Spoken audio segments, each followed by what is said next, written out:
Canadá es el segundo país más grande del mundo. Sin embargo, gran parte de su territorio está súper despoblado.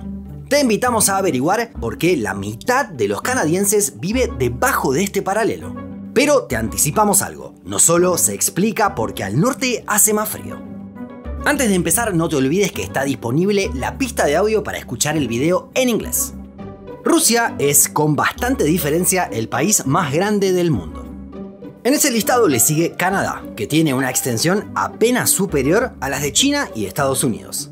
Sin embargo, mientras que estos países tienen 1.400 y 330 millones de habitantes respectivamente, Canadá solo es hogar de unas 40 millones de personas.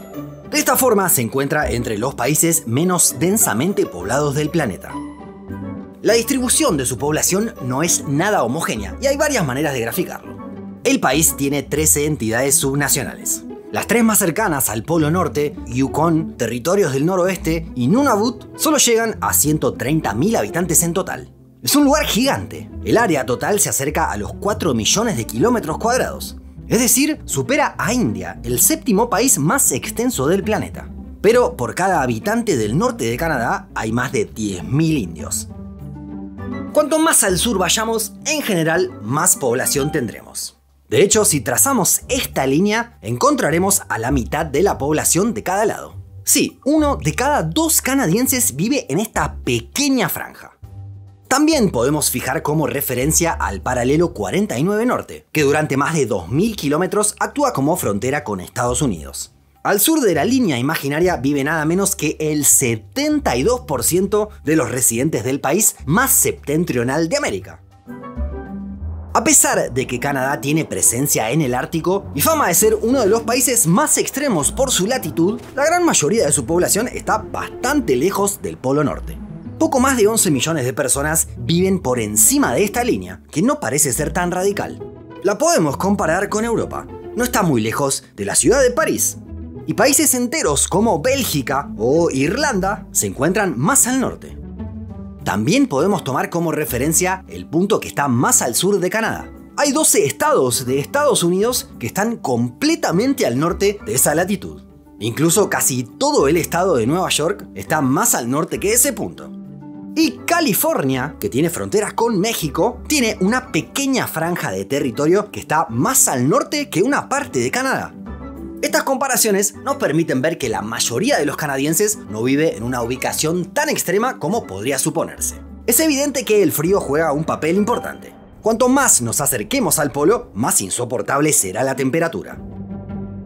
Pero no todo se explica por esta cuestión. De hecho, casi la mitad de los canadienses se asienta específicamente sobre el corredor Quebec-Windsor. Se trata de esta pequeña franja que abarca varias de las aglomeraciones urbanas más importantes del país, como las que albergan a Toronto, Montreal y Ottawa.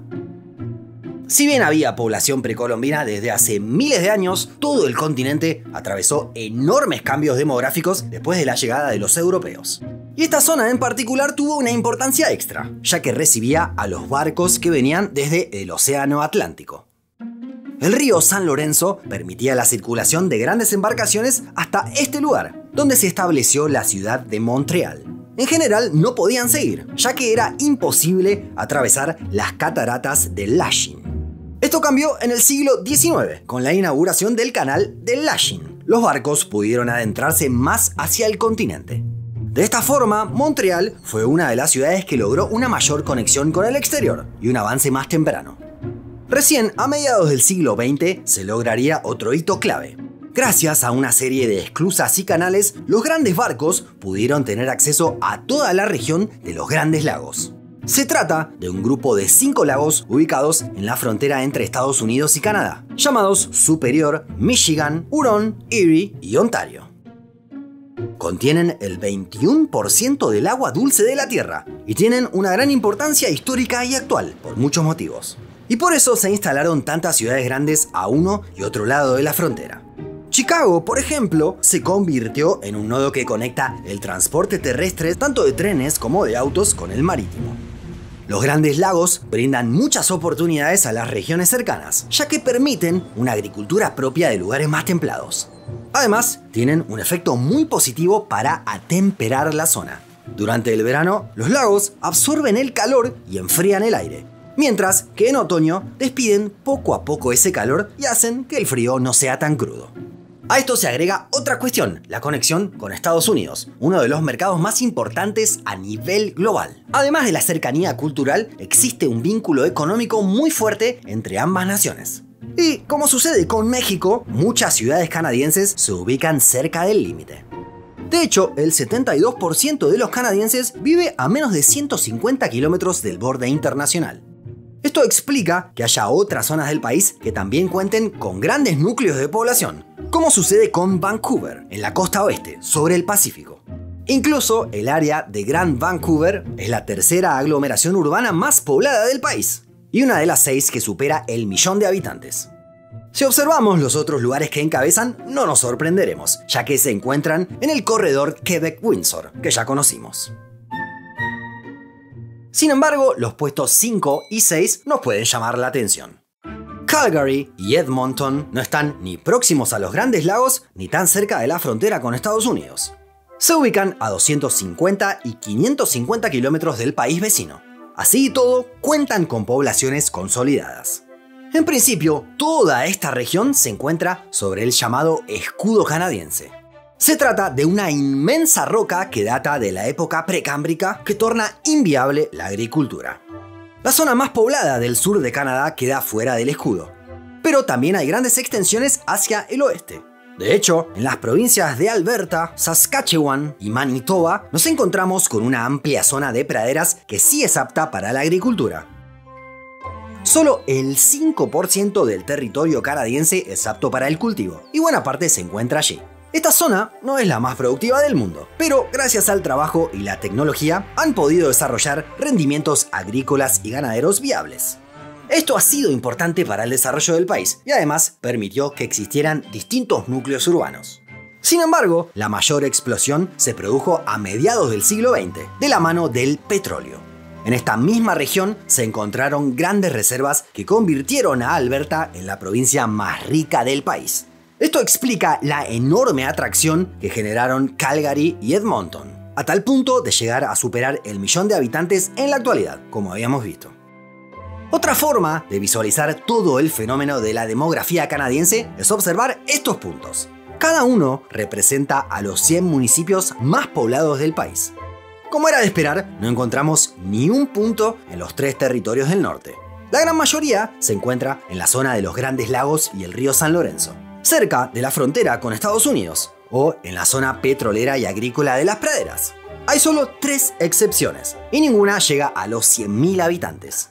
Prince George, en Columbia Británica, recién en el puesto 78. Wood Buffalo, en Alberta, ocupa el lugar 81. Y Grand Prairie, también en Alberta, está en el puesto 88 entre los municipios más poblados del país. Igualmente, todo esto puede cambiar hacia el futuro. Canadá es un país muy abierto a la inmigración. La necesita, ya que tiene un alto nivel de vida, pero una población muy envejecida y una tasa de natalidad que no llega a cubrir el reemplazo.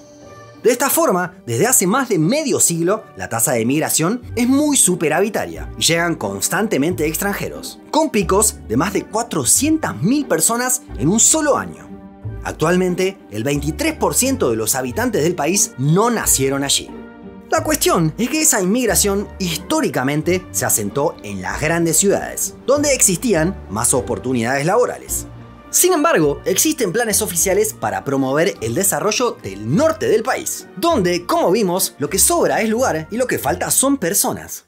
Hay un elemento clave que puede modificar la actual ecuación: el calentamiento global. Si bien trae enormes problemas en gran parte del mundo, en la práctica puede generar nuevas opciones en el Ártico. El aumento de la temperatura del agua ha generado que se pueda navegar durante más tiempo en el norte del país, lo que abrió nuevas rutas comerciales entre Europa y Asia más cortas. Con la circulación de embarcaciones y un clima menos gélido que el actual, el norte de Canadá puede volverse más habitable en el futuro. Por eso, en las próximas décadas, tal vez sean un poco más del 30% los canadienses que viven por encima del paralelo 49 norte. ¿Alguna vez pensaste en emigrar a Canadá? ¿Te animarías a ir a alguna de las regiones menos pobladas? Déjanos tu comentario más abajo. Te agradecemos por haber llegado hasta acá y te invitamos a que nos apoyes para que podamos seguir creciendo. Podrás comprar nuestro primer libro o alguna de estas remeras que diseñamos nosotros o hacerte miembro del canal. Hasta la próxima.